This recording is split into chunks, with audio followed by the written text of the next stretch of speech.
நண்பர்களே வணக்கம். ஸ்ரீ மகாகாளி ஸ்ரீ யோக ஈஸ்வரி ஜோதிட பிரசன்ன ஜோதிட பரிகார மந்திராலயம் மூலியமாக உங்களெல்லாம் சந்திப்பதில் பெரும் மகிழ்ச்சி அடைகிறோம். இன்று நம்ம பார்க்கக்கூடிய விஷயங்கள் என்ன பிரச்சனம், இன்றைக்கி நம்ம பார்த்த அனுபவத்தை உங்களோட நான் ஷேர் பண்ணிக்கிறேன். நம்ம சேனலை தொடர்ந்து பாருங்கள், சப்ஸ்கிரைப் பண்ணுங்கள், லைக் பண்ணுங்கள், கமெண்ட் பண்ணுங்கள் பிடித்திருந்தால். யதார்த்த பிரசன்னம் அப்படிங்கிறது எந்த அளவுக்கு தெளிவாக இருக்குது அப்படிங்கிறதான் விஷயம்.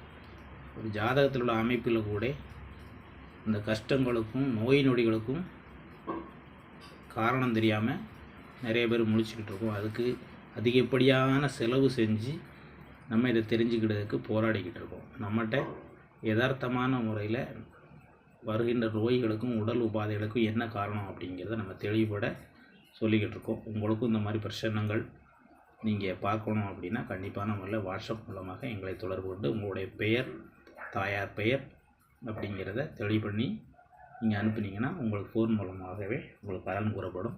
அதோடு மட்டும் இல்லாமல் தாம்பூல பிரசனம், தேங்காய் பிரசனம், அகத்தியர் ஆருட பிரசனம், சகாதேவர் ஆருட பிரசனம், பூக்கள் பிரசனம் என பல வகை பிரசன முறைகளை கொண்டு அதுக்குண்டான வழிமுறைகளும் வழிபாட்டு முறைகளையும் இதிலிருந்து விடுபடக்கூடிய நுணுக்கங்களையும் கர்மா மாறுவதற்கான விஷயங்களையும் கண்டிப்பான முறையில் நம்ம தெளிவுபட சொல்லி தருகிறோம்.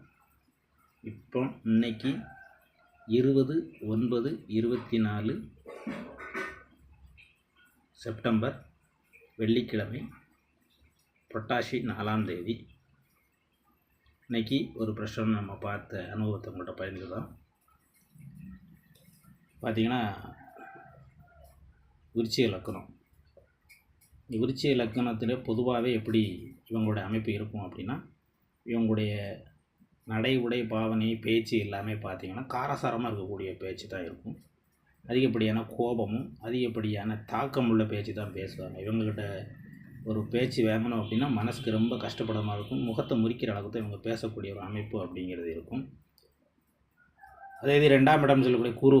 இந்த 2ஆம் இடத்துல குரு இருந்துச்சு அப்படின்னா அவங்களுக்கு குடும்பம் நல்ல ஒரு அமைப்பில் இருக்கக்கூடிய சூழ்நிலை அப்படிங்கிறதா இருக்கும். அதே இது 3ஆம் இடத்துல உங்களுக்கு சனி, 3 சனி 4 சனி அப்படிங்கிற அமைப்பு. இது பொதுவாக நம்மளுக்கு ஜோதிட அனுபவத்தில் உள்ளவங்களுக்கு இந்த விஷயங்கள்லாம் தெரியும். ஸோ இருந்தாலும் இப்போ இந்த லக்னத்தை பற்றி நம்ம பேசலாம். இந்த பிரச்சனைலாம் என்ன விதிமுறையை சொல்கிறோம் அப்படிங்கிறது. இது விருச்சிக லக்னம். லக்னாதிபதி பார்த்திங்கன்னா 8ல் போய் மறைஞ்சிட்டார். லக்னாதிபதி 8ல் மறைஞ்சி 2ஆம் இடத்தை பார்க்காரு. அப்போ என்ன கண்டம் அப்படிங்கிறத நம்ம தெரிஞ்சுக்கலாம். கண்டம் அப்படிங்கிறத நம்ம தெளிவாகவே தெரிஞ்சுக்கலாம். இப்போ இந்த லக்னாதிபதி ஏதோ கண்டத்தில் மாட்டியிருக்காரு அப்படிங்கிற விஷயத்த ரொம்ப தெளிவாகவே இந்த பிரச்சனை சுட்டி காட்டுது. சரி, அதோடு மட்டும் இல்லாமல் 4ஆம் இடத்துல சனி அப்படிங்கும்போது தாயாருக்கும் இவங்களுடைய இந்த பிரச்சனை பார்த்தவங்க ஒரு பெண், அவங்களுடைய தாயாருக்கும் உடல் உபாதைகள் அப்படிங்கிறது இருக்குது. 5ஆம் இடம் பார்த்திங்கன்னா ராகு. ராகு அப்படிங்கிறது குழந்தை பிறந்த நேரங்களும் சரியில்லை அப்படின்னு எடுத்துக்கலாம். 6ஆம் இடத்துல பார்த்திங்கன்னா சந்திரன். சந்திரன் இந்த லக்னத்திற்கு பாதகாதிபதி, 9ஆம் அதிபதியே பாதகாதிபதி. அவர் எங்கே இருக்கிறாரு?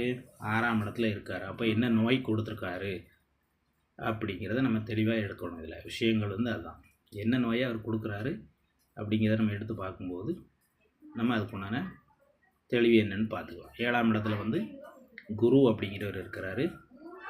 இவர் 2க்கும் 5க்கும் உடையவர் குரு. இப்போ நம்ம லக்னாதிபதி 8ல் மறைஞ்சி 2ஐயும் பார்க்காரு, 3ஐயும் பார்க்காரு அப்படிங்கிறதான் விஷயம். ஸோ இது பொதுவாக உள்ள விஷயங்கள். இதை வச்சு நம்ம என்ன பண்ணலாம் அப்படிங்கிறத நம்ம எடுத்துக்கிட்டோம் அப்படின்னா, இப்போ இவங்களுக்கு லக்னாதிபதிக்கு ஏதோ கண்டம் நடந்திருக்கு. என்ன கண்டம் நடந்திருக்கு அப்படின்னு நம்ம எடுத்துக்கிட்டோம் அப்படின்னா, சித்திரை நட்சத்திரத்தில் சுக்கிரனும் மாந்தியும் சேர்ந்துருக்கு. சித்திரை அப்படிங்கிறது சித்திரை நட்சத்திரத்தில் இருக்குது, மாந்தியும் இருக்குது. அப்போ நம்ம பிரச்சனை அடிப்படையில் இதில் நம்ம தெரிஞ்சுக்கிட்ட விஷயங்கள் என்ன அப்படின்னா, லக்னாதிபதிக்கு 9ஆம் அதிபதி தகப்பன், அவரே 6ல் இருக்கார். அவரே ஒரு பிரச்சனை காரணம் அப்படின்னா அவங்க வழியில் உள்ள காரணம் அப்படின்னு எடுத்துக்கலாம். அப்போ இந்த வகையில் நம்ம பிரசன்ன விதிமுறைப்படி அம்பாள் நம்மளுக்கு சொன்னது என்ன அப்படின்னா, இவங்களுடைய இந்த பிரச்சனை பார்த்தவங்களுடைய அத்தை அப்படின்னு சொல்லக்கூடியவங்க வாழ்க்கையில் ரொம்ப சங்கடப்பட்டு கஷ்டப்பட்டு மருத்துவமனையில் சிகிச்சைக்காக போராடியிருக்காங்க. அந்த போராடின வகையில் கருணை கொலை அப்படிங்கிற முறையில் இவங்க அதை செஞ்சுருக்காங்க. கருணை கொலைங்கிறத செஞ்சு இந்த ஆத்மா வந்து சாந்தி அடையலை.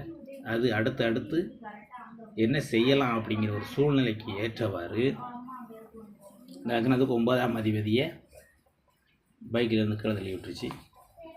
அதோட லக்னாதிபதியும் பார்த்தீங்க அப்படின்னா 5 அவங்களையும் என்ன பண்ணிடுச்சு, கீழே தள்ளி விட்டுருச்சு. அவங்களுக்கு கால் நடக்க முடியாத 2 பேருக்குமே அட்டன் டைமில் 3 நாள் கேப்லேயே பார்த்தீங்கன்னா இந்த மாதிரி ஒரு உபாதைகளை செஞ்சிச்சு. இதில் மறைமுகமாக இருக்கக்கூடிய அந்த நெகட்டிவ் எனர்ஜி, பேட் பிரிச்சுவல்னு சொல்லுவாங்க இல்லையா, அது என்ன அப்படின்னு பார்க்குறது தான் இதில் பிரச்சனத்தினுடைய விதி. ஜாதக அமைப்பில் கண்டிப்பான முறையில் இதை சொல்ல கற்றுத்தெரிந்தவர்கள் சொல்லலாம். எல்லாம் என்னையை விட பெரிய ஜாம்பவங்கள்லாம் கண்டிப்பாக நம்மளில் இருக்காங்க. ஸோ இந்த பிரச்சனை அடிப்படையில் இவங்களுக்கு என்ன பிரச்சனை, என்ன காரணம் அப்படிங்கிறது நம்ம சொல்லி ஆகணும் இல்லையா. எடுத்ததுக்கெல்லாம் நம்ம செய்வன கோளாறு அப்படி இருக்குது, மாந்திரிகம் இருக்குது அப்படிங்கிற நம்ம சொல்கிறத விட பிரச்சனை என்ன, இந்த ஆத்மா என்ன பண்ணணும்னு நினச்சிக்கிட்டு இருக்கு, இவங்களை எப்படி கட்டுப்படுத்துறது, இவங்களை எப்படி சாந்தப்படுத்துறது அப்படிங்கிறது தான் இதனுடைய முக்கியமான காரணம். இப்போ அதை நம்ம வெளிப்படையாக சொல்லியிருக்கோம். அந்த ரிச்சுவல் வந்து நம்ம கண்டிப்பான முறையில் கட்டுப்படுத்தி அவங்களுடைய விஷயங்கள் என்னென்னு கேட்டு அவங்கள சாந்தப்படுத்துறதுக்கான வழிமுறைகளை நம்ம கண்டிப்பான முறையில் செஞ்சு கொடுக்கணும் அப்படிங்கிறது தான் அவங்களுடைய ஒப்பீனியனும். கண்டிப்பாக நம்மளும் அதை மாதிரி செஞ்சு கொடுக்க போகிறோம். நன்றி நண்பர்களே. மற்றும் ஒரு காணொளியில் உங்களெல்லாம் சந்திக்கிறேன். இது போன்ற பிரச்சனைகள் பார்க்க ஆர்வமுள்ளவர்களும்